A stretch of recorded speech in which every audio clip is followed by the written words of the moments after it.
Bienvenue à Tech et Houblon, le podcast qui explore la technologie de l'information et notre passion pour la bière. Je suis votre animateur, Luc Dumoulin, et dans cet épisode enregistré au Benz Bar, nous plongeons dans le monde fascinant de la technologie de l'information. Des dernières actualités et tendances aux avis d'experts, nous abordons tout, y compris nos recommandations de bière. Que vous soyez un amateur de technologie, de bonne bière ou un auditeur curieux, il y a toujours quelque chose de nouveau à découvrir à chaque épisode. Bienvenue à Tech et Houblon, le podcast où on explore les dernières tendances en TI tout en partageant nos recommandations de bière. Je suis votre animateur, Luc Dumoulin, et aujourd'hui, j'ai le plaisir de recevoir Maxime Groux, gestionnaire de projet chez R2I. Bienvenue, Maxime. Bonjour, Luc. Dans cet épisode, nous allons discuter du bureau de projet chez R2I, en lien avec l'implantation de la solution infonuagique Edwin, ainsi que la mise en place de services gérés et professionnels. Nous aborderons aussi le rôle crucial du bureau de projet, la gestion des risques et l'importance d'une communication claire et régulière avec les clients. L'implantation de la solution infonuagique Edwin, aussi connue comme la migration cloud, a été le sujet de l'épisode 13 avec Fred Marcil. Enfin, nous verrons comment les valeurs fondamentales de R2I, comme l'excellence, la transparence et autres, sont au cœur de chaque projet. Pour accompagner cette discussion au Benz Bar, je déguste une Anne Bonny de la microbrasserie pirate Corsair, une lager à 4 %. Et toi, Maxime, qu'est-ce que tu bois aujourd'hui? Moi, je bois une bière de la microbrasserie La Souche, donc qui est dans la région de Québec. Donc, je suis basé. Donc, c'est une bière de 4 % la Framboise d'été. Donc, je ne suis pas un grand connaisseur de bière, mais celle-là passe très bien pour l'été. Donc, on dit bien frambois et non pas framboise. Exactement, exactement. OK, d'accord. Bien, justement, tu parlais de Québec. Parle-nous donc un peu de toi, d'où tu viens, ton parcours professionnel. Oui, donc c'est ça, je viens de la ville de Québec, j'ai joint l'équipe R2I, donc au niveau de la gestion de projet. J'ai un parcours au niveau technologique depuis nombre d'années. Je suis toujours intéressé vers la technologie, autant dans les passions personnelles que professionnelles. Donc, pour moi, là, la technologie a toujours été un intérêt, donc, de comprendre et de participer. Puis donc, la gestion de projet, définitivement au cœur de grands changements, au cœur d'accompagnement, puis de communication. Donc, c'était pour moi là, un endroit là, parfait. Et c'est super, mais moi, je sais par mon expérience professionnelle que la gestion de projet, c'est un domaine qui est très vaste. Quand on l'applique à R2I et ce qu'on fait plus précisément, es-tu capable de me donner des exemples de types de projets, par exemple, que tu aurais à gérer? Oui, ben c'est intéressant parce qu'effectivement, l'intérêt de chez R2I, c'est vraiment la partie infrastructure. Donc, c'est vraiment le secteur dans lequel on se distingue énormément. Donc, l'implantation infonuagique, c'est un type de projet qu'on voit passer, donc qui est très, très important. La mise en place de services gérés, services professionnels aussi. Donc, c'est des projets-là, des types de projets qu'on voit passer régulièrement chez R2I. Sans vouloir entrer dans trop de détails, peux-tu peut-être me donner un peu d'informations sur la migration cloud? Après ça, qu'est-ce qui arrive? Le service géré, le service professionnel? Est-ce qu'il y a des combinaisons de l'un ou de l'autre? Et puis, est-ce que c'est des choses qui sont en lien avec le bureau de projet, finalement?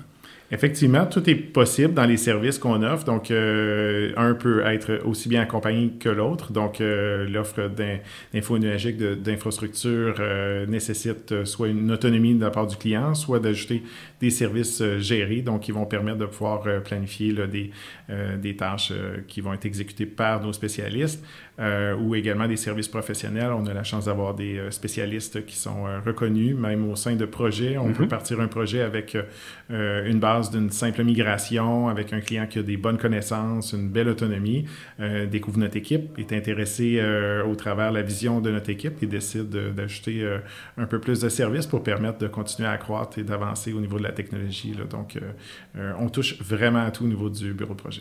Est-ce que tu serais même prêt à dire qu'il y a une partie des services qu'on peut offrir qui permettrait au client de faire moins de TI et de s'occuper plus de son domaine d'affaires? Définitivement, d'où là l'intérêt du cloud. Donc, la partie infrastructure est assurément une partie sur laquelle on peut se rapporter à des spécialistes. Donc, R2I est définitivement au bon endroit pour faire face à cette demande-là. Donc, oui, effectivement, même chose pour les services gérés, ça permet vraiment de délaisser des tâches qui vont permettre aux clients de se concentrer sur leurs activités principales. Fantastique. tout ça, ça nous amène à la prochaine question que j'ai pour toi. C'est quoi le rôle du bureau de projet chez R2I? Oui, le rôle, c'est vraiment intéressant que tu poses la question. Le rôle, je le décrirais comme une personne qui va aiguiller, donc autant le client, autant les ressources, à s'assurer qu'on s'en va dans une direction commune qui respecte les attentes, bien entendu, du projet, donc du client. Oui. C'est la base sur laquelle on va se reposer pour gérer donc les budgets et gérer également là, les délais de livraison et donc la partie de la portée, donc ce que c'est au niveau des attentes. La portée. Écoute, tous ceux qui ont déjà entendu des épisodes où est-ce que j'étais animateur savent que je suis directeur du développement chez R2I. Donc, tout mon parcours est justement du côté développement. Il y a des bureaux de projet au niveau du développement et on fait souvent face à des tant qu'à. Tu sais, tant qu'à faire ça, pourquoi pas si? Puis tant qu'à y être, on pourrait faire ça. Faites-vous face au même genre de besoins et de demandes ad hoc de la part des clients? Écoute, Luc, le temps qu'à, c'est quelque chose de bien standard, hein? Même dans notre vie personnelle, on fait face à ça oui. régulièrement. Donc oui, effectivement, ça fait partie présente de la vie, puis on offre cette flexibilité-là de faire face aux situations, aux choses qui sont découvertes, donc au fil du projet. Donc ça permet d'avoir dans la communication, on est capable de pouvoir établir puis démystifier les éléments sur lesquels on veut ou pas rajouter. Donc on pourrait décider plusieurs types de décisions peuvent être prises avec le client. Est-ce qu'on décide de tout simplement noter comme un projet futur? Est-ce qu'on veut ajouter des éléments? Est-ce qu'on veut également diriger ça, vraiment adresser, je veux dire, dans un service professionnel différent? On peut le faire facilement. Okay. Mais oui, ça fait partie de l'accompagnement. Puis c'est important de découvrir des temps qu'à. Ça nous permet de confirmer qu'on est à le bon endroit dans notre projet ou également valider des choses qu'on ne savait pas au départ, donc et d'y faire face. OK.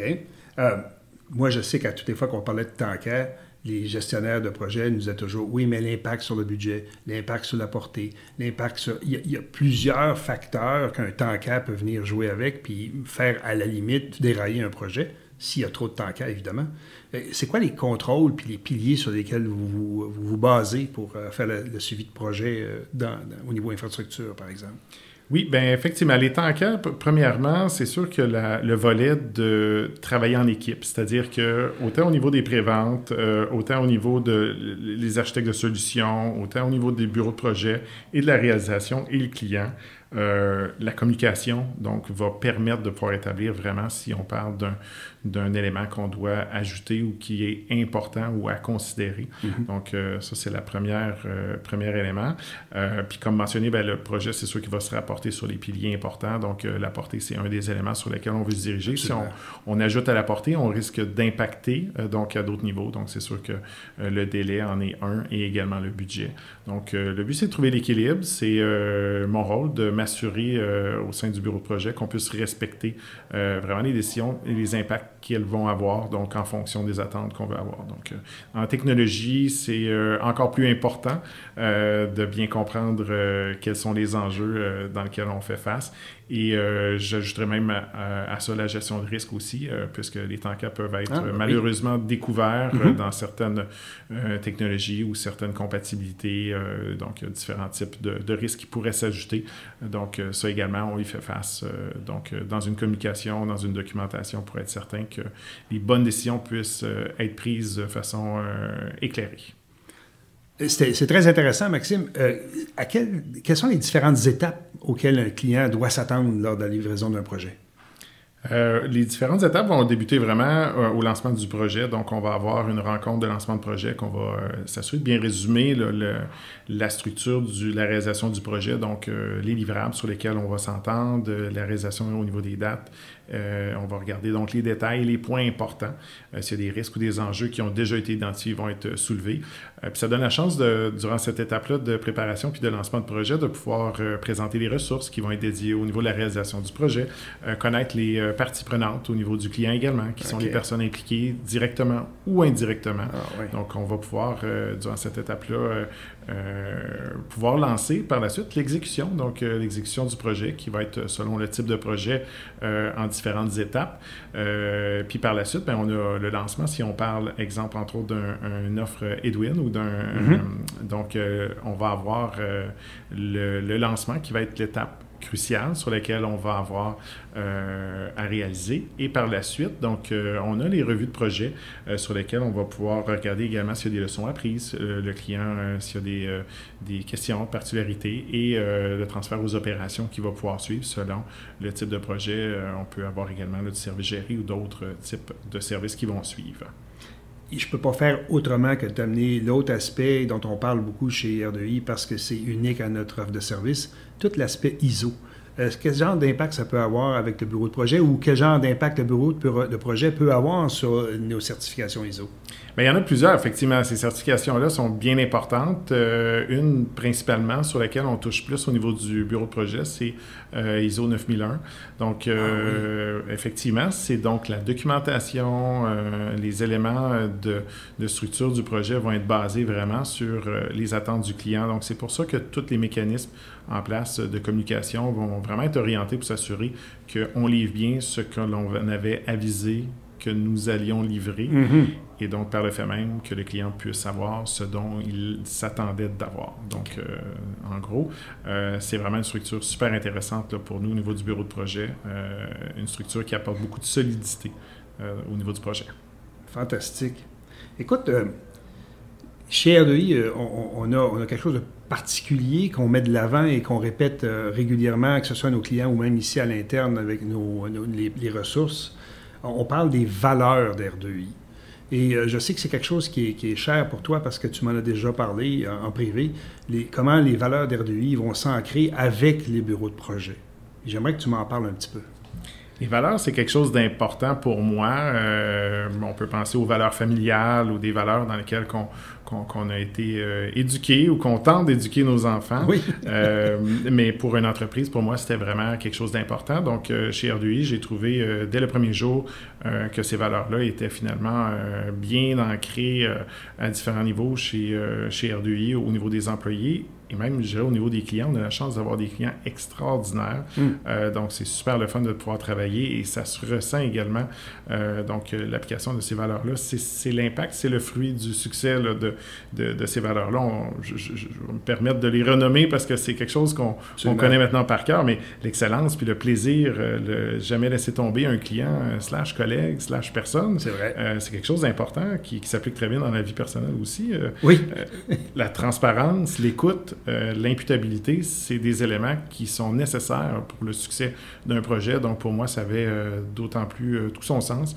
Et de pouvoir avoir en collaboration autant avec la direction, avec les équipes de vente, au niveau des ressources, au niveau des spécialistes et au niveau du projet. Donc, tout le monde est dans le même sens. Ça, c'est extraordinaire. C'est fantastique. Écoute, pour que quelqu'un qui est impliqué comme toi dans le cycle complet, je dirais comme dans le milieu, c'est-à-dire au niveau du bureau de projet, il y a eu les équipes de vente et pré-vente avant qui ont passé, qui ont discuté avec les clients.